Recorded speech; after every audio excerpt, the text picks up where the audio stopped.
আমাৰ মাননীয় মুখ্যমন্ত্ৰী ডক্টৰ হিমন্ত বিশ্ব শৰ্মা ডাঙৰীয়াই পলাশবাৰী সমষ্টিত যথেষ্টখিনি উন্নয়নৰ কাম কৰিছে। তাৰ উপৰিও মাননীয় মুখ্যমন্ত্ৰী মহোদয়ৰ যিবিলাক উন্নয়নমূলক আঁচনি বা যিবিলাক আঁচনি হয় সেই আঁচনিৰ জৰিয়তে পলাশবাৰী সমষ্টিৰ বিভিন্ন প্ৰান্তৰ লোকে তেওঁলোকে উপকৃত হৈছে। আমাৰ পলাশবাৰী সমষ্টিৰ যি ২৭খন গ্ৰাম পঞ্চায়ত আছে আৰু এখন আমাৰ মিউনিচিপেলিটি আছে, এই ২৭খন গ্ৰাম পঞ্চায়ত আৰু এখন মিউনিচিপেলিটিৰ আমি ইতিমধ্যে বিধায়ক এডভাইজাৰী কমিটি গঠন কৰা হৈছিলে।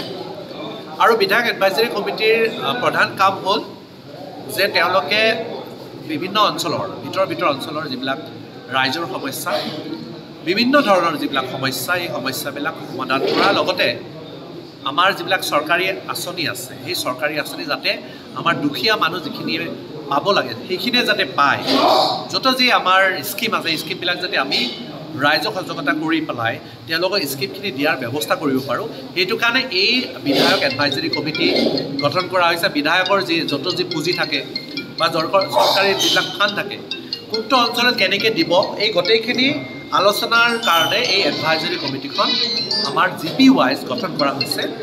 আৰু আজি আমাৰ এডভাইজাৰী কমিটিৰে আমাৰ ছয়গাঁও গ্ৰাম পঞ্চায়ত, পশ্চিম ছয়গাঁও গ্ৰাম পঞ্চায়ত, মাকেলি সাপত্তৰী কটহী গ্ৰাম পঞ্চায়ত, লগতে চম্পকনগৰ গ্ৰাম পঞ্চায়ত, এই 4খন গ্ৰাম পঞ্চায়তৰ যি আমাৰ বিধায়ক এডভাইজাৰী কমিটি আছিলে এই 4খন গ্ৰাম পঞ্চায়তৰ আজি এখন বিশেষ সভা অনুষ্ঠিত কৰা হয়।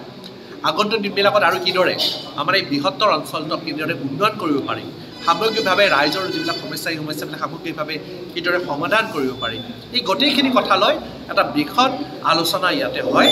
মই ভাবোঁ এইটোৰ জৰিয়তে আমাৰ প্ৰত্যেকজন সদস্য এডভাইজাৰী কমিটিৰ প্ৰত্যেকজন সদস্য যথেষ্ট উপকৃত হৈছে আৰু তেওঁলোকে উৎসাহিত হৈছে। আগন্তুক দিনবিলাকত যাতে আমি সকলোৱে মিলি পেলাই ৰাইজৰ কামবিলাক কৰিব পাৰোঁ আৰু তাৰ কাৰণে আজিৰ এই সভাখনে যথেষ্ট গুৰুত্বপূৰ্ণ সভা আছিলে আৰু তাৎপৰ্য বহন কৰে।